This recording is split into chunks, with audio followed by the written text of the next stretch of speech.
Imagine you just got a big award after only a few months in your new job.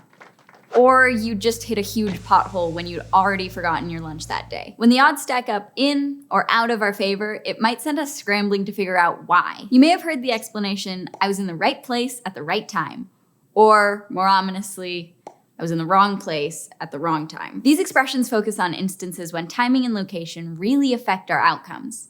Just a slight change in my driving route might have saved me hundreds of dollars after all. Timing and location are part of context, the factors that shape a particular situation. Context not only influences our world, but also determines the range of possibilities that can happen in it. Context is an important rhetorical concept because deliberately examining our location and timing can help us become more effective communicators. We want to give our messages as much thought and care as we can, so we'll work to break down context into some of its most useful parts today in Study Hall Composition, presented by Arizona State University and Crash Course. I'm Yumna Sami. Let's get started. We already have an intuitive sense of opportune or particularly good times and places for our messages. If your friend just found out she didn't get a part in the spring musical, you probably know better than to brag about your good grade on a test. Still, many of us have made a context mistake before. We've looked back and thought, for example, asking my friend about her audition right when she saw the cast list was probably not the best call, since she started crying and tore up her monologue. Yikes. Context analysis lets us build on our intuition and look more thoroughly at what is possible and likely to succeed in a given context. There are two ways to think about the when of a text that we're writing. Both come from Greek words. Chronos is what we think of as clock time, which has to do with duration, sequence, dates, all the normal time stuff. It moves at a steady rate. Tick, tick, tick. You get the drill. Kairos, on the other hand, is the opportune time. It arrives unpredictably as the right combination of a bunch of factors. Communication that occurs at the right kairotic moment may have failed any other time. For example, consider an employee deciding when to tell their boss that they've decided to go back to school, which could throw off their employer's future plans and damage their relationship. Sure, they can send an announcement at any time, but there are a few considerations of timing that can make the conversation go better. There are basic Chronos-related choices. If they send the announcement to their boss at 2 a.m., it'll be a while before she sees it. Plus, she might wonder why it was sent at such an off-kilter time. Sending it during work hours, or saying it to their boss during a one-on-one meeting, should go better for them. But the kairotic moment goes beyond the time of day. It might be better to announce that they're leaving after getting a glowing performance review, instead of right after taking a 2-week vacation that left a bunch of coworkers scrambling. Who knows, if their boss is feeling happy when she hears the news, she might consider letting them work part-time, or write a great recommendation for their next job. When writing, we should think about larger cultural and political moments that affect whether this is the right time for our message too. If that employee's industry has started requiring master's degrees for advancement in the field, their employer might be less surprised by their choice to go back to school. Timing really can be everything. But context is more than just the when. It's also the where of the text. The where, like the kairotic when, can involve factors like culture or geography. For instance, the resume or CV you submit for a job application will look a little different depending on your industry and your physical location. Cultural expectations in different places govern whether including a photograph or personal information like your hobbies on your resume is standard or too casual. Cultural location can also determine whether to include slang in your writing, while geographical location might determine whether you can use email or have to rely on snail mail. However, the most impactful where of your writing is often the writing medium, or the place where your writing occurs or is shared. That location includes things like Twitter, or the New York Times front page, or your college application website, not just Nova Scotia or Cape Town or room 212 of your university. Consider Twitter as an example. The word limit on tweets restrains the way that we write. Twitter users may know the feeling of being just over the character count and going back to cut out parts of their tweet. Suddenly, we have to decide whether to be is or is not to be. We literally write differently because of where we're writing. And if you choose to make a longer message, Twitter does have the option to thread your tweets.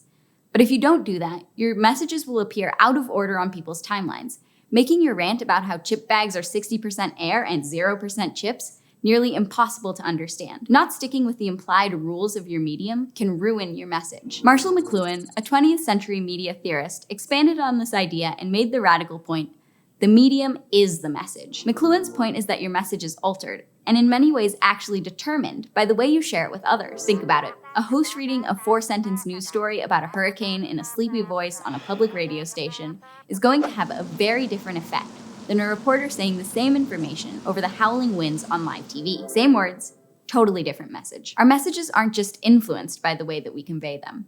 The media creates the range of possibilities. Imagine you write for a humor website full of satirical articles. If you become really invested in a Save the Sea Turtles campaign, the very fact that your website is satirical will limit how much you can publicize it. People come to the site for laughs and critiques, so they might think your praise of the campaign in that context means the opposite. You might have to find another medium entirely in order to share your passion and get the response you want. That's how much the medium is the message. Context encompasses even more than these when and where factors, so we're going to keep talking about them in our next video. For now, let's turn to a technique that will help us sort out the timing and location of our writing.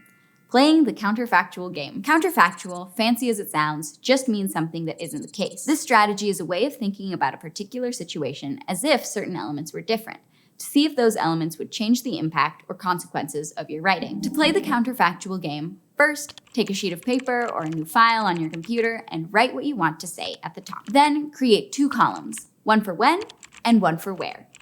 Write down every factor you can think of that might influence how your message is received based on those 2 categories. Keep in mind kairos, or opportune timing, as well as the medium, cultural, and physical locations. From there, circle the most important factors, the ones you believe will influence your message's reception the most. Write your message at the bottom of the page or on a new sheet, addressing that context. Yes, this will look different for each kind of message. For instance, posting your Save the Sea Turtles campaign on a satire website versus a news website will have a bigger impact on your message than whether you send it at 9 or 10 a.m. Now, rewrite your message a few times, imagining a different situation using the items on your list. A new location, a new medium of communication, or a new timing. As you're working through various versions of the message, you'll see what factors are changing it the most. Those factors are the writing task's critical context, the factors we most want to take into account. Recognizing these factors can lead you to make a change to your writing plan. Maybe you'll choose a different location or timing, depending on which rewritten version seems most likely to get your message across. Let's see how this works for a writer in action. Divya writes content for the marketing department at Rockin' & Rollin', a direct-to-consumer rocking chair retailer. When her boss asks her for new slogans for future marketing campaigns, she decides to play the counterfactual game. She grabs a piece of paper and writes, "You should buy our rocking chairs," above her 2 columns for when and where. First, she writes down all the when factors. The premiere of a new interior design show could provide a kairotic moment for a TV ad. She circles June and September, the months when people tend to move, since many people buy new furniture when they get a new place. Second, she writes all the where factors she can think of, from cultural associations of rocking chairs with people who have time on their hands, to where her company could advertise: billboards, furniture stores, and magazines. She circles housekeeping magazines, the factor that really gets her attention. Then, she writes a few versions of slogans, comparing how her favorite "take time to get to know each other" works as a 10-second Instagram story versus a 2-page spread in Wraparound Porch Digest. Looking at the changes she's made to her slogan, she realizes that seasonal timing is key, since the slogan makes more sense for front porch rocking, and circles it. She also sees that her slogan works best in media with space for a beautiful picture of a porch, like the housekeeping magazines she originally circled. These key contextual factors inform her as she finalizes her slogan idea. Her boss is impressed with the strength of the option she presents. He thinks her ideas can help Rockin' & Rollin' expand into new times and locations to advertise.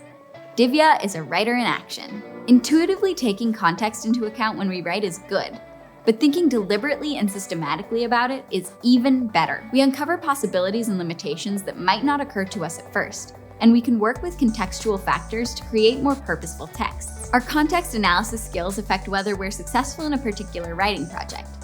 They also help us avoid being in the wrong place at the wrong time, which, is a pretty bad place to be. And kind of cliche too. Join us next time when we dig deeper into the idea of the medium as the message, discussing the how and what of communication contexts. Thanks for watching Study Hall Composition, which is produced by Arizona State University and the Crash Course team at Complexly. If you like this video and want to keep learning with us here in Study Hall, be sure to subscribe. You can learn more about ASU and the videos produced by Crash Course in the links in the description. See you next time!